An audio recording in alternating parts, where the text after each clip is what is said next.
Dois pedidos de informação, gente, que falam sobre o direito da criança e do adolescente. Um é endereçado à própria Secretaria de Assistência Social e Direitos Humanos e o outro é endereçado ao Conselho, né, de Direito da Criança e do Adolescente, porque esses dois lugares são os lugares que falam, por exemplo, sobre os abrigos institucionais que acolhem criança em situação de violência, é quem faz a formulação das políticas, tanto no sentido da prevenção da violência, quanto também no sentido da reparação dos danos causados por essas violências.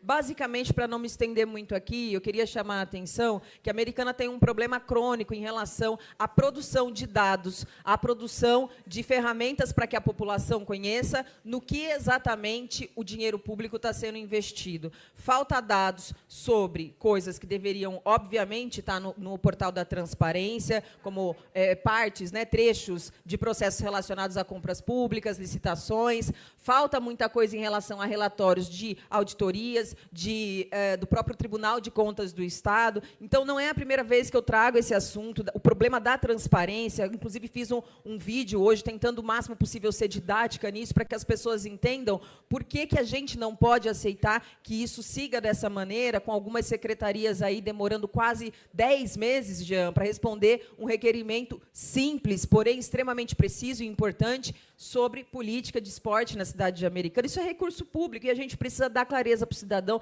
sobre como esse recurso está sendo usado. E não só em valores totais, mas também em relação ao resultado que a aplicação desses recursos que são públicos tem, de fato, acontecido na prática, ou seja, o dinheiro bem empregado é aquele dinheiro público que vai, de fato, impactar positivamente na vida da população. E aí a gente traz para o âmbito da política de criança e adolescente, que precisa estar muito bem subsidiado em dados, e a gente tem, na Prefeitura de Americana, uma ausência de previsão de um recurso para a contratação de empresa que faça a integração dos dados da assistência social com outras secretarias. Porque quando a gente fala de proteção social, proteção de criança e de adolescente, a gente está falando não só da Secretaria de Assistência Social, ela atua ali num sentido de coordenação, mas essa é uma política intersetorial. E para que ela seja, de fato, intersetorial, é preciso conhecer a realidade, o status, o cenário, as dificuldades, os desafios. Para isso, a gente precisa ter dados muito bem apurados. Só que a gente não tem, sequer em Americana,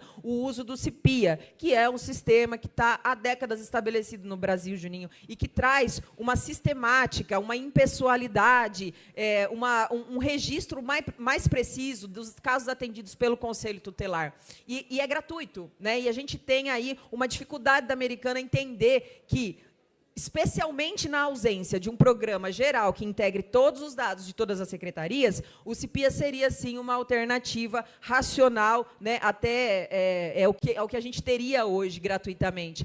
Mas a gente não pode pensar só no CIPIA, porque, para a gente ter dados sobre criança e adolescente, especialmente sobre as violências cometidas contra crianças e adolescentes, a gente precisa ter os dados qualificados de todas as secretarias. Por isso é muito importante, e a gente está cobrando isso. Os requerimentos são bastante longos, e eu sei que estamos aqui hoje bastante tensos com a discussão que rolou agora há pouco em relação ao IPTU.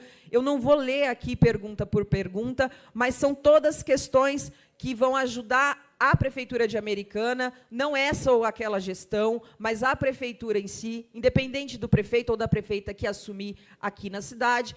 Esses dados, essa produção e organização de dados a respeito do atendimento de crianças e adolescentes, da prevenção da violência contra crianças e adolescentes, ela é fundamental. E ela é fundamental porque, a partir desses dados qualificados, a partir dessa integração, a gente tem maior eficiência, inclusive na formulação e aplicação da política pública, que, como eu já disse aqui inúmeras vezes, em muitas sessões, são os dados que vão minimamente apontar com um pouco mais de concretude, né, com um pouco mais de sentido, o rumo do planejamento orçamentário da cidade. Por isso, eu peço o voto favorável dos vereadores e vereadoras.